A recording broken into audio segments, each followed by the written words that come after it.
Salut tout le monde, comment allez-vous? J'espère que vous allez bien. Nous avons une séance de grammaire avec la phrase. La phrase, c'est un groupe de mots, c'est un ensemble de mots qui expriment un sens. Il y a la phrase nominale,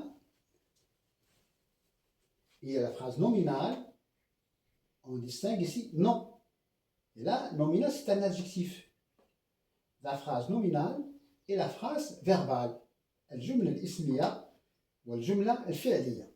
Alors la phrase ou bien l'énoncé, on dit un énoncé, on dit une phrase. Donc c'est un nom féminin. C'est un nom commun féminin. La phrase nominale et la phrase verbale. Alors la phrase nominale ne contient pas de verbe. La phrase nominale n'a pas de verbe. La phrase nominale ne possède pas de verbe. D'accord? C'est une phrase où il n'y a pas de verbe. Exemple 1. Merci maîtresse pour votre explication. Dans cette phrase, il n'y a pas de verbe et donc c'est une phrase nominale. Exemple 2. Intéressante, c'est l'histoire.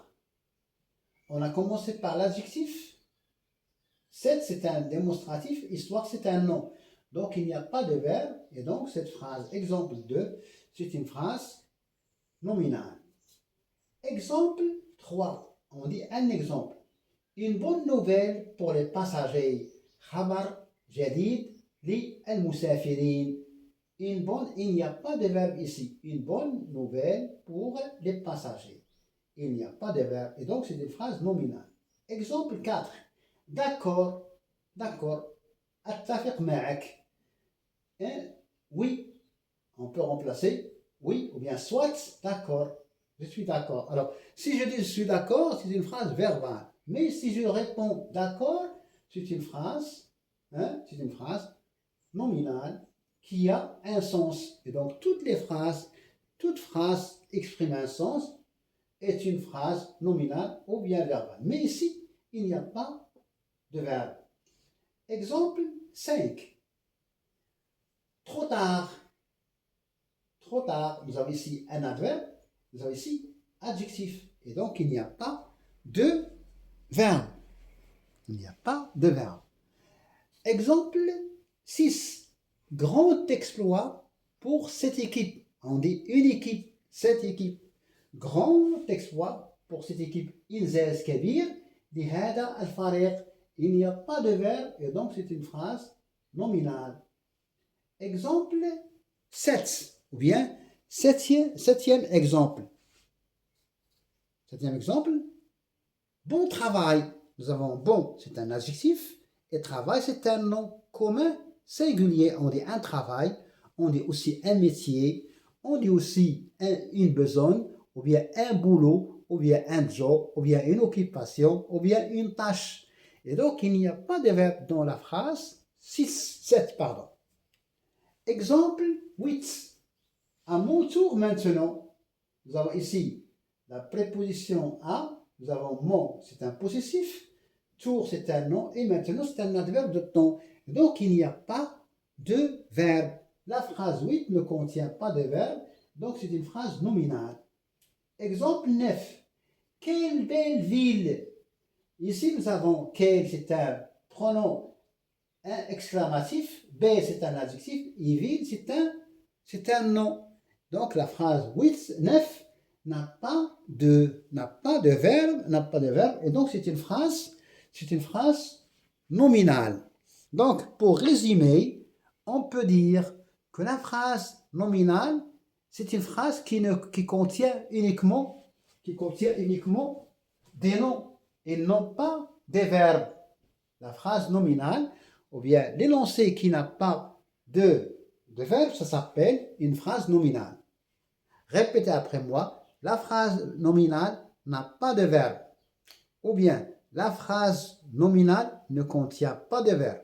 Ou bien, la phrase nominale est dépourvue de verbe.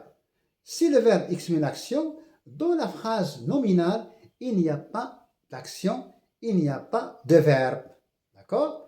Voilà. Passons maintenant, passons maintenant à la phrase verbale. La phrase verbale est une phrase qui contient un verbe. Toujours lorsqu'on a un verbe dans une phrase, on appelle ça une phrase verbale. Exemple 1. Il part en voyage. Le verbe partir, il, c'est le sujet, et part, c'est le verbe en voyage. Et donc, nous avons la première phrase, le premier exemple, c'est une phrase verbale parce qu'il y a le verbe partir. Hein, le verbe partir. D'accord? Exemple 2. Ce cours est d'une grande importance. Nous avons ici le verbe ou et le verbe, c'est l'auxiliaire être, ou bien le verbe être, ou bien la copule être. Ce cours, ou bien cette leçon, هذا الدرس من الأهمية بما كان. Et, ici, et, c'est une phrase, c'est un verbe, et donc c'est une phrase verbale. Exemple 3. Exemple 3.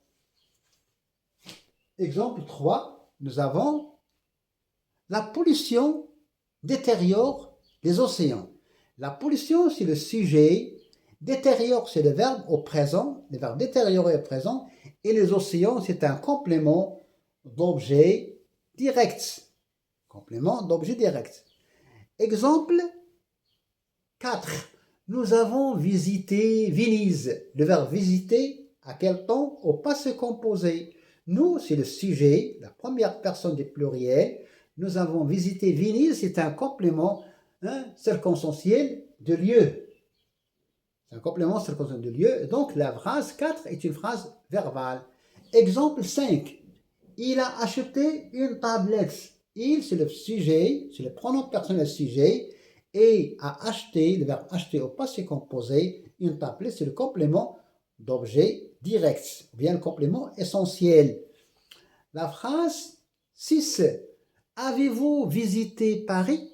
Là, nous avons une phrase interrogative. Totale, on répond par oui ou par non. Avez-vous visité Paris? Oui ou bien non. Alors, le verbe visiter au passé composé, donc c'est une phrase verbale. 7.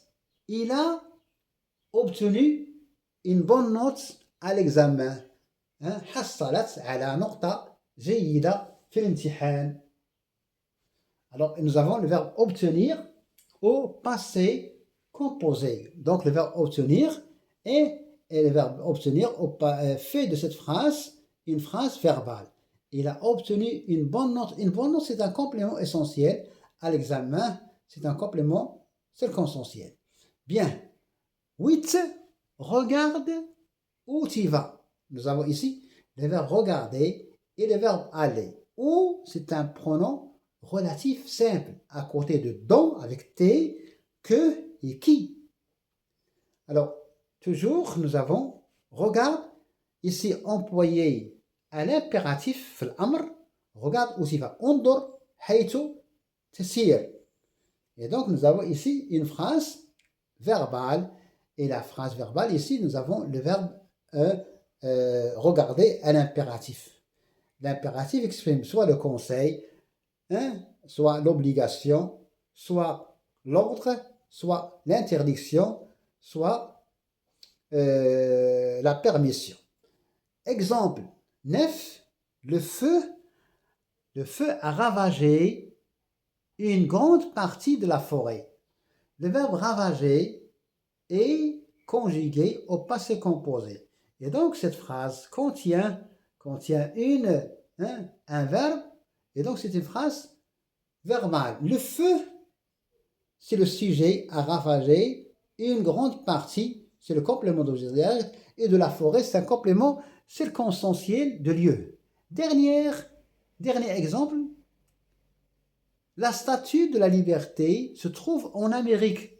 Nous avons ici la statue, c'est le sujet, la statue de la liberté, c'est le sujet, se trouve, توجد, fait au présent, en Amérique, c'est un complément circonstanciel de lieu. Nous avons en Amérique, nous avons Paris, nous avons Venise, tous ces mots, استعملناهم avec une lettre majuscule parce que ce sont des noms propres. Et le nom propre prend toujours une lettre majuscule.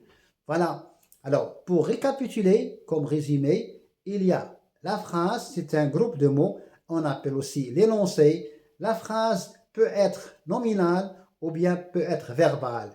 La phrase nominale, c'est une phrase qui ne contient pas de verbe. Et la phrase verbale, c'est une phrase qui exprime une action et qui contient un verbe. Cette action est accomplie par le sujet. Merci et bonne chance. Salut.